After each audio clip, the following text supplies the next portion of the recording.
Hello everyone, my name is Phoenix, owner of Develop Divine Duality and Phoenix.worldwide on YouTube. My mission for this channel is to encourage shadow work and enlightenment through self-awareness and self-development.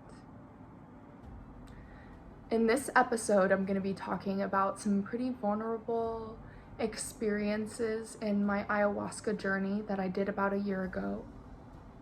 And it was very transformational and helped me get through a lot of trauma and get through a very deeply painful toxic breakup and other deep-seated wounds that I was not willing to face alone.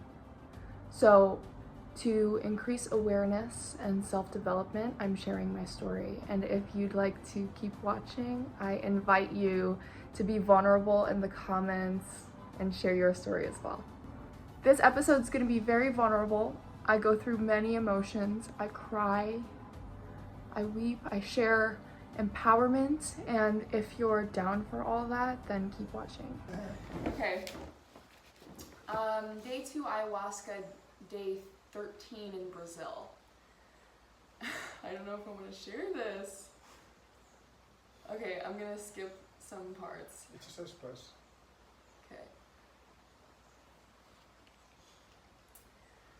I feel grumpy and tired and annoyed at the beginning of the day. I knew I was going to start my period and I thought it was going to start in 1 or 2 days. It started today painlessly.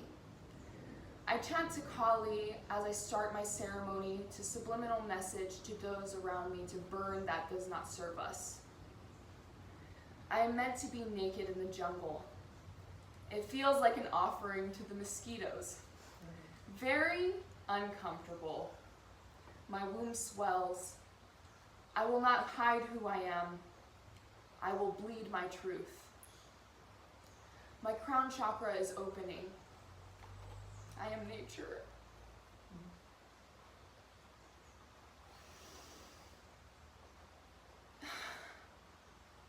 I realize I have so much power in my pussy and my heart.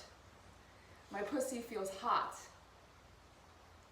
To heal my pussy, I must eat really well and not get stressed. My pussy holds so much passion and wisdom. It must not be shared unless I say so. I am so valuable completely. I'm so grateful for what I have. I'm so grateful to experience life with you in.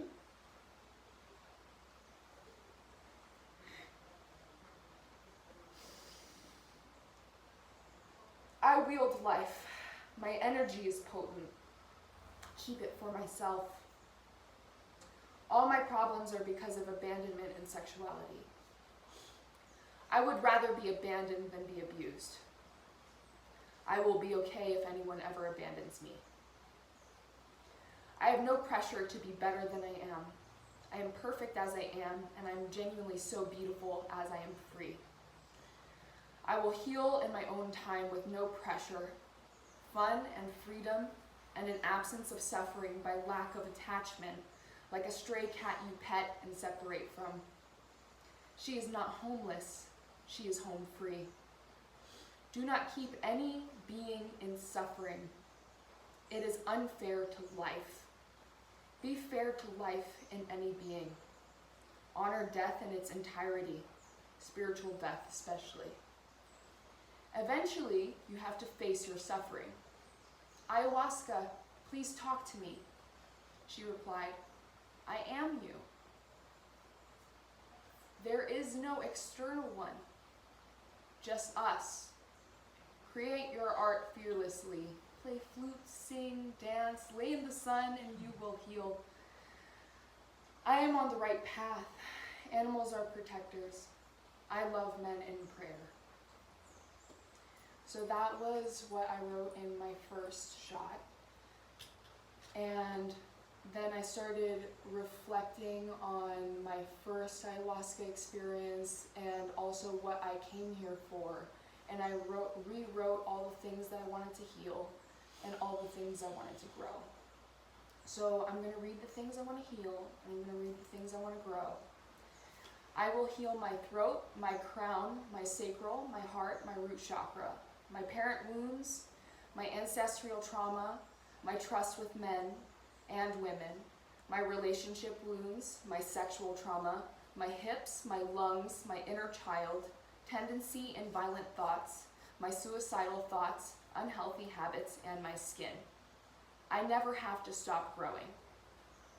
What I will grow: opportunities, art, dance, creativity, expression, my hair, wisdom, abundance, health, freedom, compassion, brands, business, intelligence, passion, athleticism, fame, spirituality, connection to magic, the elements, cultivation to divine feminine, perseverance, determination, balance, horse journey, aerial silk journey, beauty, stamina, endurance, my temple, meditation, gratitude, intuition, divination, worldly knowledge, polyglot, and my allure.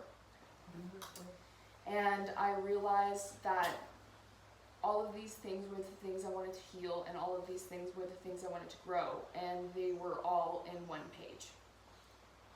Less than a full page.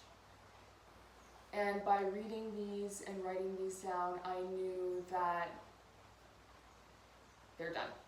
It's done. There's no real work that I need to do left, because I wrote them down. They're there and they exist. So that was what I started my first shot with. And then I was laying down. What I had wrote was after I had laid down and held my heart and put my hand on my yoni, and I felt my heart beating really strong, and my yoni started to emanate so much heat. I wanted to take my hand away, but I knew that it wasn't worth not experiencing that.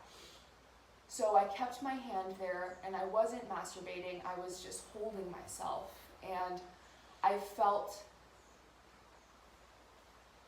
the fire. It was so hot, but it wasn't burning me. And I realized that my heart is so strong, and that I have a fire inside me, and my heart comes through my yoni, and that is why I bleed. And that I have the power to wield life, and how powerful that is, and how beautiful that is. And really seeing deep down how much power is in my two hands and in my body. And I wasn't feeling anything. I was just feeling the process of my body recreating itself through my blood. And how young I am, but how old my soul is. And there's more. So I took my second shot of ayahuasca, and I was just waiting patiently. I was in a meditative state to allow myself to just relax into letting it come to me. I wasn't asking any questions, and I wasn't expecting anything. And it came to the point where I felt like I needed to get up and go outside. I took off all my clothes and I ran to the forest. And I did it in a way where I didn't want anyone to see me, because I didn't want people to think that I was looking for attention. So the rain was heavy, and there was a moment where it stopped being so heavy, and I was hoping that it would get more heavy.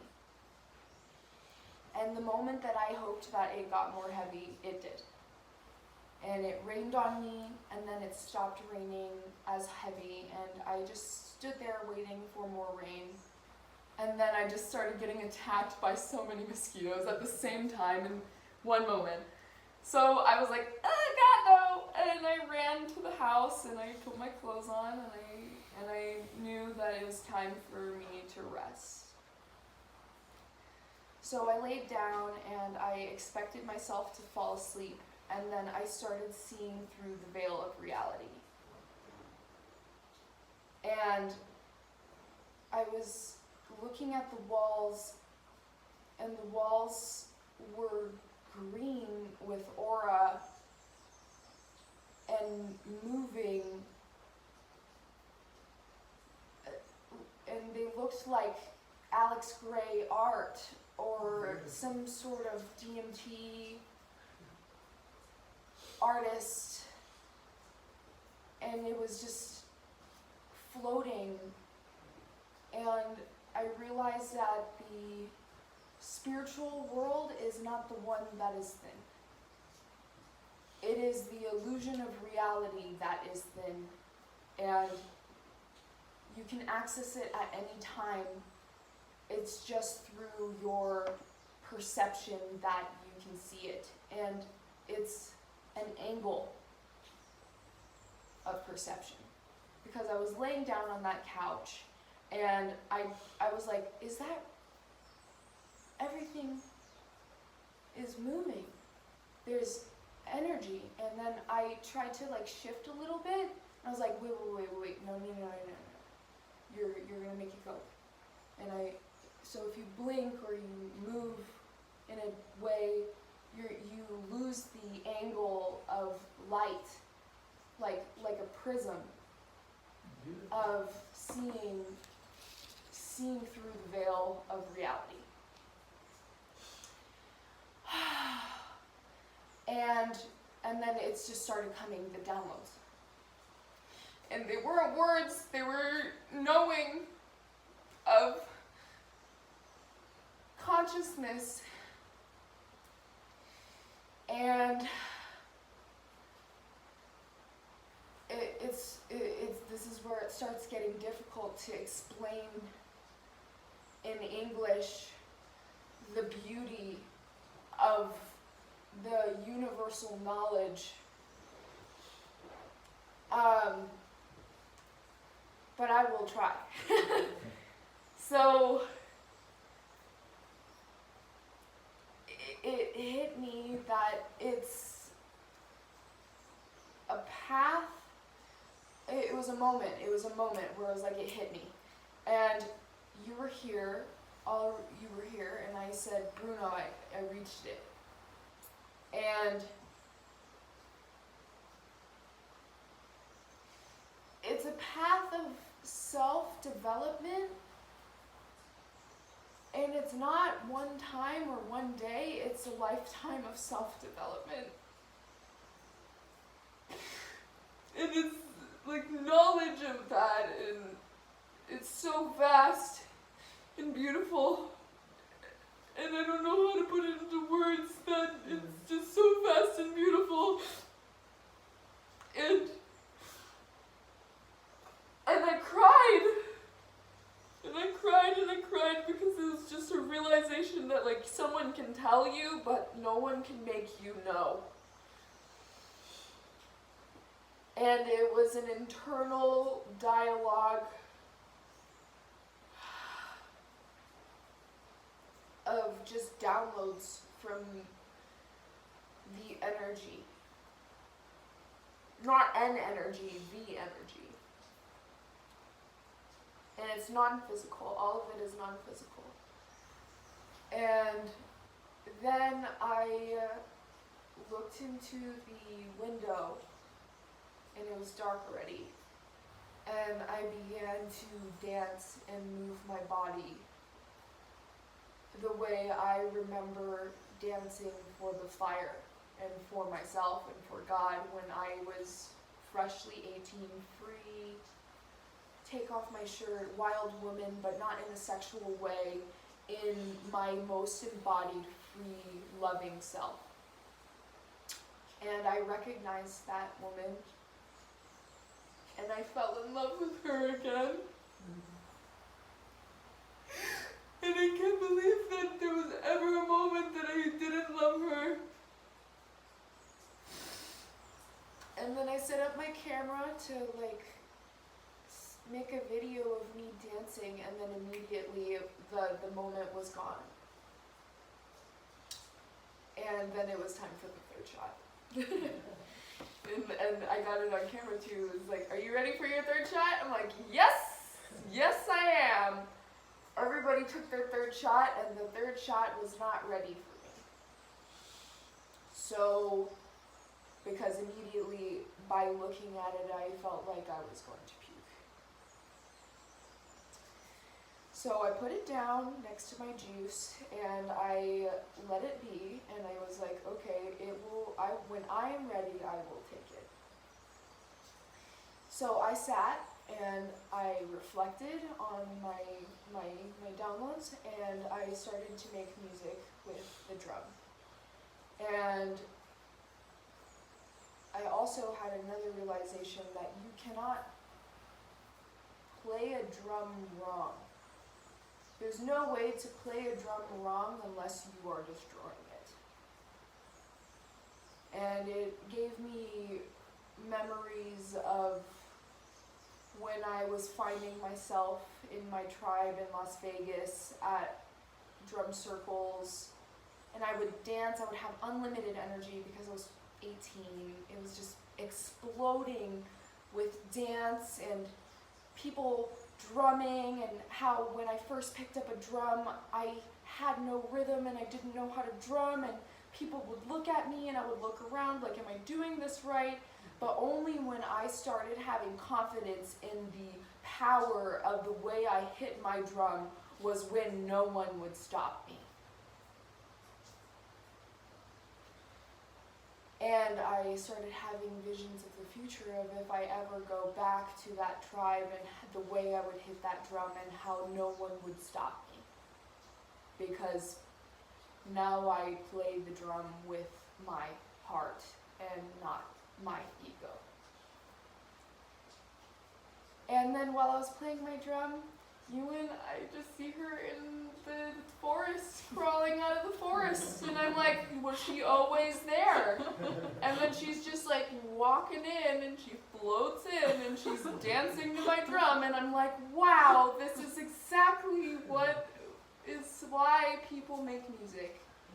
To see a beautiful muse float in on their music and dance with soul and be free, and then I felt my dancer self, the way people would look at me when they would play music for me.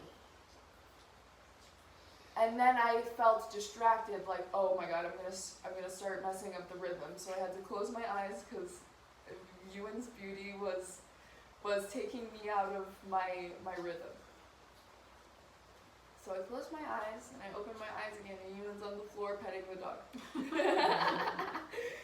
And we start having conversation, and I start telling her about my experience, and I was crying and making music, and I told her everything that I had just talked about. And there was a moment where I was like, should we do more medicine? She's like, I don't need to. The last time I took the third shot, it did nothing for me. And I was like, yeah, I wonder. And I was thinking, like, is there really much else that ayahuasca can teach me? And I thought about it, and I was like, is there more?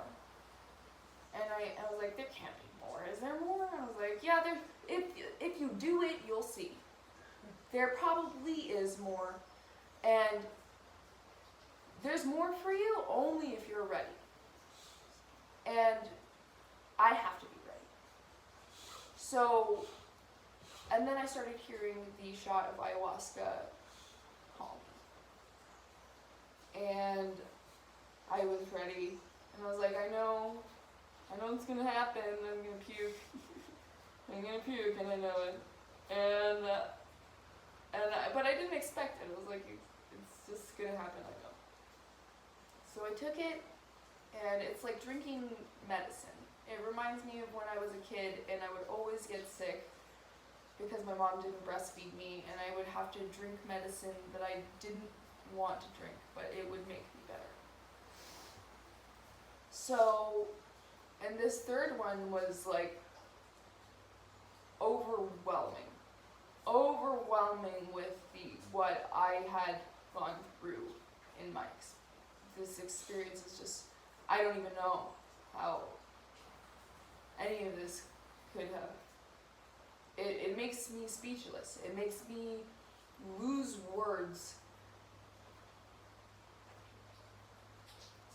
And it makes me space out. I'm just gonna be honest. It makes me blank. It makes me not, like, I almost didn't want to come down today at all and talk. Because I felt like there's no point in sharing something so beautiful when you can't even describe it in words. But, so I took the third one, and I was waiting patiently, and Ewan started eating, and she's like, let me know how it goes. And I was like, okay. So I came in here, sat on the couch, and just patiently waited. And violent feeling of fucking just sick. Picked up the bucket, I was like, this is what it's here for. And I just did not want to come out. And I had to say, please come out, please. And it just did not want to come out. The medicine wanted to stay in, but there was something else that needed to come out. The medicine wanted to stay in. The medicine wanted to stay. Everything else wanted to leave. So what I was puking was, like, while I was puking, I could feel it in the bucket. I was like, ugh, it's just fucking radiating with hatred and disgust and suffering and yuck, just fucking yuck.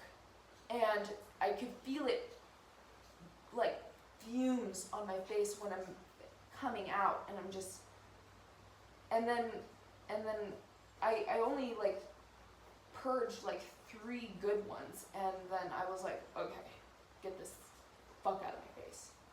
I don't need this in my body.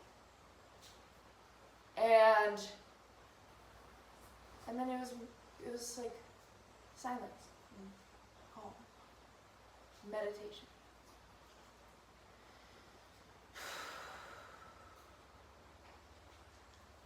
And then there was a moment where I was like, wow, I really wish I could bring the people with me. I really wish the people that I miss the people. And I really wish I could bring them with me. And I started to cry. And then I saw them, but their energy, not them. And I didn't want them to leave, and I didn't want to leave. But they dissipated. They just disappeared. And I was calling, it was, no, please. Please, no.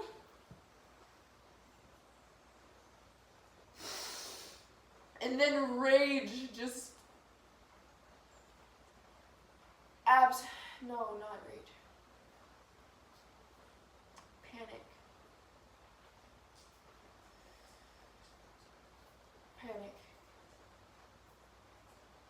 Absolute panic. And I was holding my face, and it was just tissues in my hand, and it was like I was clawing my face, like I just want to rip it off. And I started to hyperventilate, and I was in this position where I was closed, and my face was in my palm with disappointment that I couldn't bring them with me to such a beautiful place of freedom and lack of suffering. And then I started to suffer because I wanted to bring them with me. And I hyperventilated, and I started to hyperventilate, and I was like, and then there was a moment of like breaking through while I was hyperventilating, where my hyperventilating turned into breath work, and then my panic turned into power.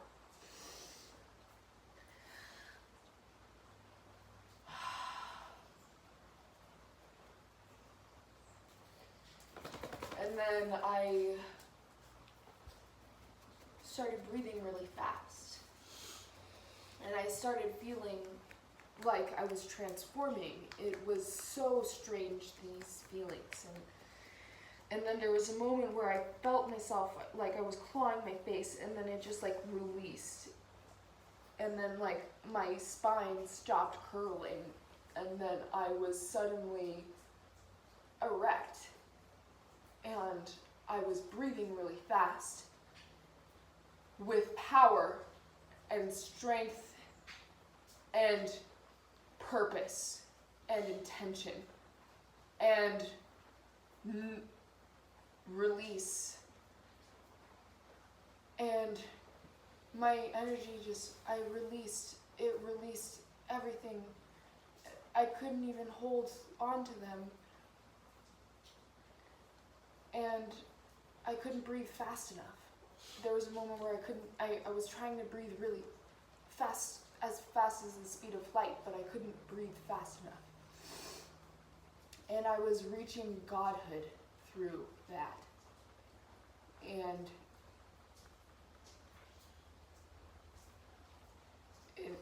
I want to space out right now, but I know that I should not. So I started reaching God, and it was there, and it was non-physical, and it was the most real thing that I could have ever experienced. And then it just possessed me, and I started feeling the most powerful rage. I don't even know if it was rage. It just had to come out. And I had to scream, and I felt like getting up and causing havoc and being the goddess of darkness and the goddess of chaos, but it kept me glued to the couch. And I just ripping through the illusion, ripping through my identity, ripping through all of these sufferings, ripping through all of my trauma, and that it's not there anymore, and God is there with me, and I am God. And I'm screaming, and my jaguar is roaring, and it's blood-curdling, and it's terrifying, and it's powerful. And you're here, and Ewan's here, and you're not stopping me. Ewan, I don't know if she was watching me, but it wasn't a moment to be interrupted, because it would have been violent. And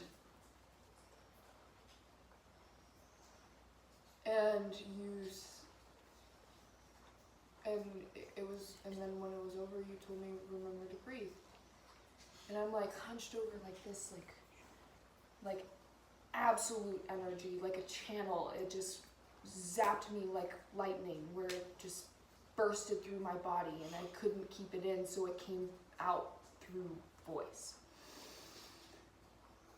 And yeah, wow, and there's more. And I breathed, and it was so calm. It was so calm. It was like a hurricane in one moment of absolute chaos and shaking my ground, an earthquake, screaming, blood-curdling possession.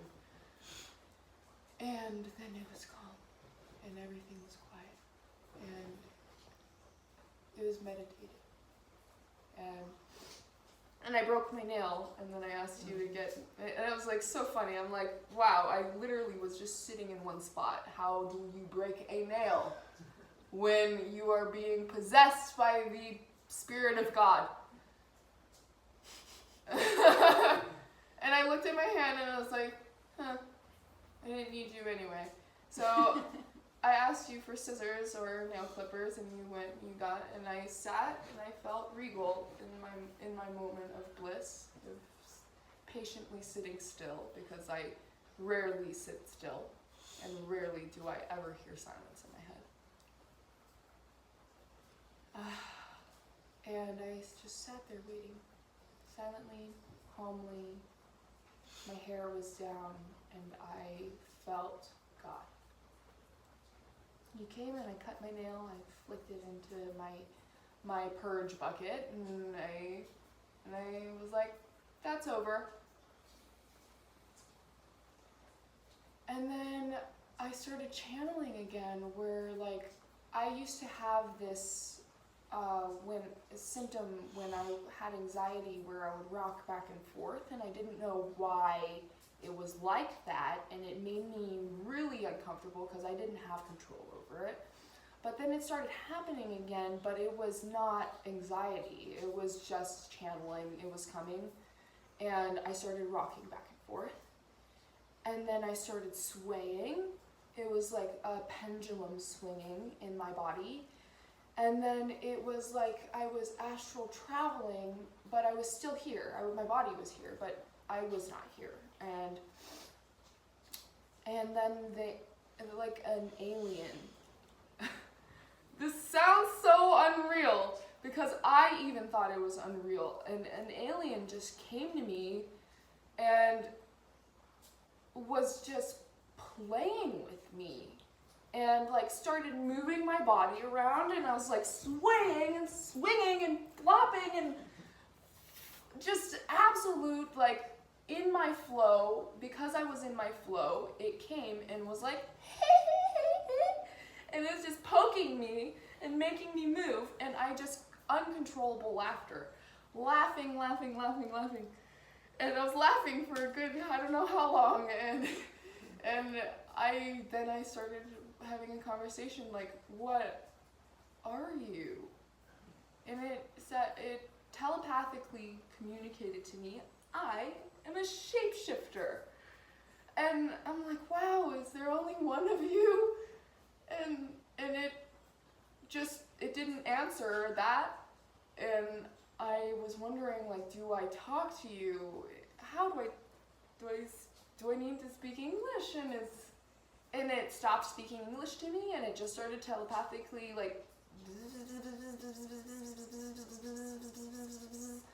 and we just kept going back and forth with downloads, and I was curious. I was like, what do you look like? And it showed me a face where it's like, face was like a triangle, but it was like a 4D triangle, and it didn't have eyes, and it didn't have a body, and it didn't have a height, it didn't have gender, it didn't have a name, and its gender was a color. It was all of the colors, but it wasn't a rainbow, because rainbow is a label. So it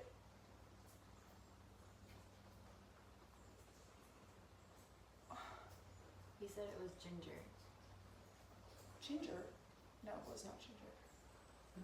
It was not. But it genderless. And the color, all the colors, and it was like a prism almost.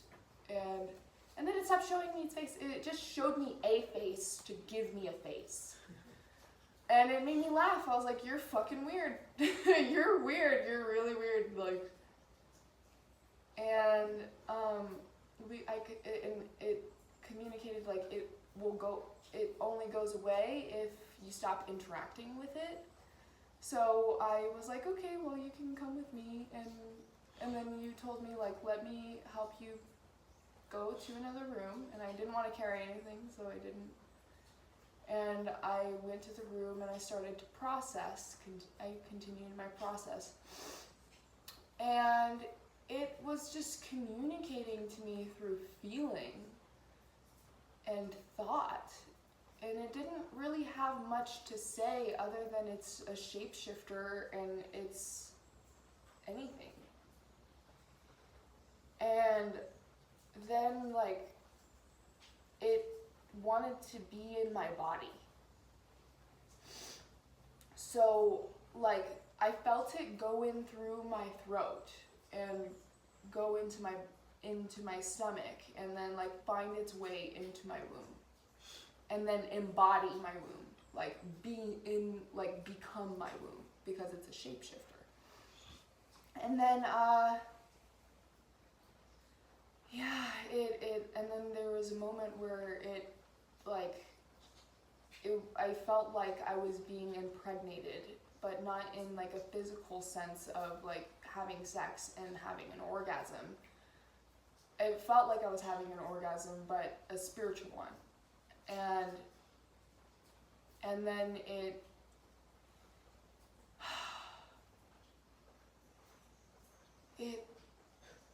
was so weird. I don't even know how to describe it. And it like was my lover and my child at the same time.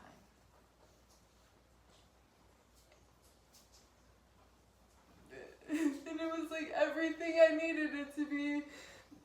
and it like was a soul, and it gave itself to me, and I said, you're only allowed to be in my body if you're beneficial.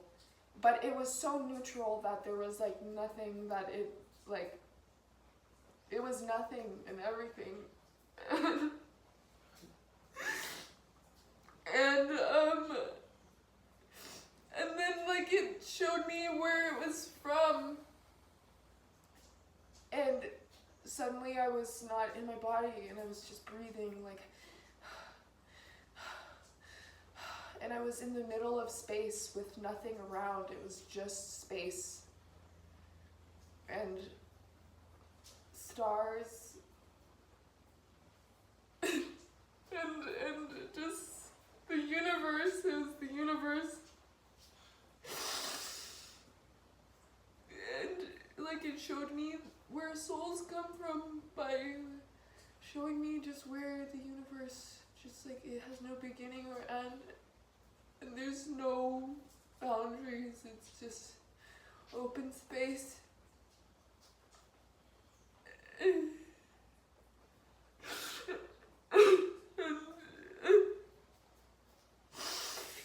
And like it made me realize souls don't come until they're ready, and they choose the woman that they're supposed to materialize out of. And they don't just show up. They do show up. They don't, but they do, and they come from space, and then like they choose, okay, I'm ready. And then they just materialize in a woman. And they choose you. And I didn't know why it chose me, and it was so uncomfortable.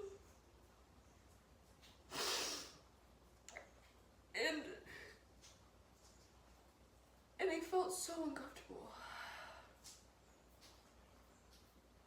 And I was like, what am I gonna do with the second soul? What if I don't want to give it a body? What if I just don't want to give it a body? What if I don't want to get pregnant? What if I don't want that right now? And it started noticing like my dis-ease with its presence.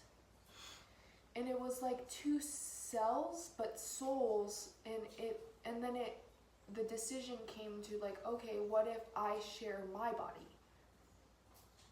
And it was so uncomfortable, not physically but spiritually. And it like was just like a fucking another soul, and I didn't know what to do with it.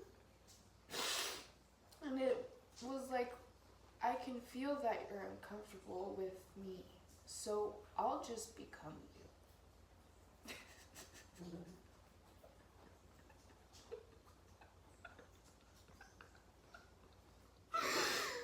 So, my soul, I could feel me trying to share my body with another soul, and then it just like, they were right next to each other like two droplets, and then they just like became one soul.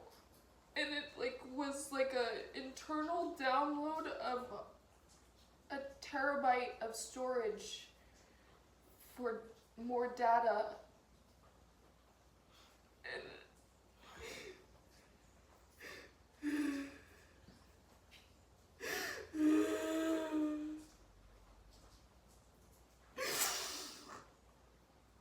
And then I was unable to like differentiate.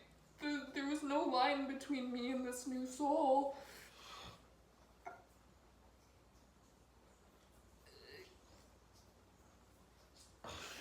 And it just like added itself to me. And like that was it. And then it was silence again, and it was calm. And it was meditative. And it felt like an energy, like a huge energy was on my back, but not holding me down. It was like pulling, like a just an addition to what I already am, and then giving me more space to be more of what I already am. And it was like liberation and also a responsibility for my own soul, because my soul is my lover and my child.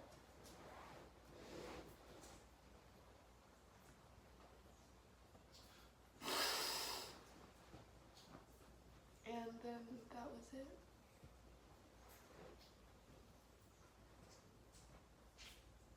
Beautiful story. Thanks, guys. I know that was really long. Very beautiful. Thanks for sharing, Nick. Yeah, that happens. It already happened to me also, and I heard some stories about that. I don't know if I can enter in this theme, because it's very personal, very intimate for each one. You will feel how you are dealing with this new energy. But what I can say is that the planet is going through a shift, is going through a transformation, a transition. And there are a lot of energies and consciousness helping us to be who we truly are. So it's like you said, it's downloads. I think it's like plugins, like some plugins that turns us more wise, and at some point a consciousness got into me, and I didn't know what to do, but deep in the bottom, I was very honored, very happy to share my body, to offer my body, to sacrifice my body in order to this knowledge to come to earth. You know what I mean? There's a lot of people going on with that. These people that are more connected with nature, like I say in my lectures. It's not about religion, actually, okay, and it's not about, for me, my own view. It's not about Arturians and all this stuff that people say that the spaceships will come to save us, just like Jesus Christ is coming to save us. It's not like that. I think we will save us, because saving us is just being aware of who we truly are. This is the saving. And there are a lot of consciousness and energy working on that. But congratulations, it was a very beautiful work that you've done. I think you will understand a little more in this third third ceremony. I would like to add a little bit of detail too. Sure. I was like, why does it feel like I'm being impregnated right now? And it identified itself as like I'm impregnating you with concept. Yeah. And I had no idea what the fuck that meant. What I can say to you is wait and see, because it could be like, let me tell you a story. There was a moment in my journey with ayahuasca that ayahuasca told me, Bruno, your mom is going to die. And I was like, oh my God, my mom is going to die. My mom is going to die. And I was worried, but after some ceremonies, in another ceremony, ayahuasca told me, Bruno, it's not actually your mom that is going to die. What is going to die is the image that you fabricated about that you think is your mom in your head, and you relate to this image. You don't relate actually with your mom. This is what is going to die. What did I understand with this story? That ayahuasca works like a dream. It works with symbolism. It works with representations. So the death, when you see death, I always say that to people that there are some people that see someone close dying. This is not that this person is going to die. It could be that the old person is going to die to give birth to another person, like a shamanic death and all this stuff, where a part of us dies. There are people that see themselves dying. But I started to understand that as ayahuasca works like dreams, it's much more like a part of me is dying to the new me is born. So don't take it too literal because of that. See what happens, because could be that you are giving birth to a light, to a knowledge, to yourself in a different way. I don't know. I'm like I said, I am just speculating, because just you with yourself is going to know better about that. But what I can say is that it's nice for us when we understand that ayahuasca works with symbols, so we don't get too worried about the actual thing. Don't be too literal. You see, you understand? But there's no question about you have a new energy in your system. It's very fresh for you. I think you will deal in much better ways with your traumas and all this stuff, because you rebooted your system, I think. But you will know. This is for everyone. Watch yourselves during the next week, okay? Because like we were talking, ayahuasca keeps working on us in the next week, okay? So we'll be with our consciousness opened. So could be that you are taking a bath and oh my God, an insight comes and we understand things from the ceremony. Try not to block that. Keep yourself open. Try not to go into, I don't know, news and politics and all this stuff that television. Try to get out of these weird informations. Try to focus more on yourself and watch yourself. Am I being more lovable? Am I being less reactive to things? This is where you will encounter your balance on the post ceremonies, okay? But congratulations, beautiful.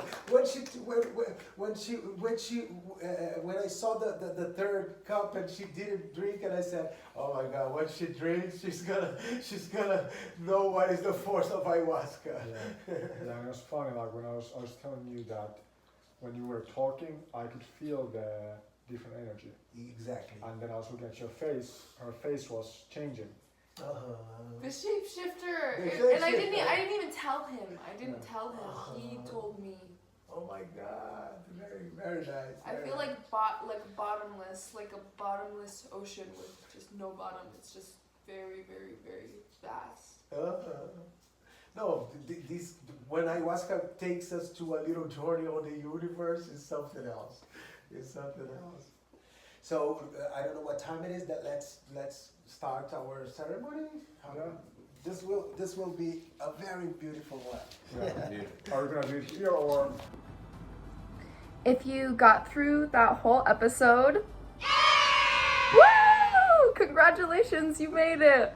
And I hope that you learned something from me, and I'm so grateful. Thank you for watching. And also, if you like that video, make sure to like, subscribe, turn on notifications, do what you gotta do, girl. Leave a hate comment, leave a like comment, I don't know. Do your thing, do your thing, do your thing, jump. See you in the next episode.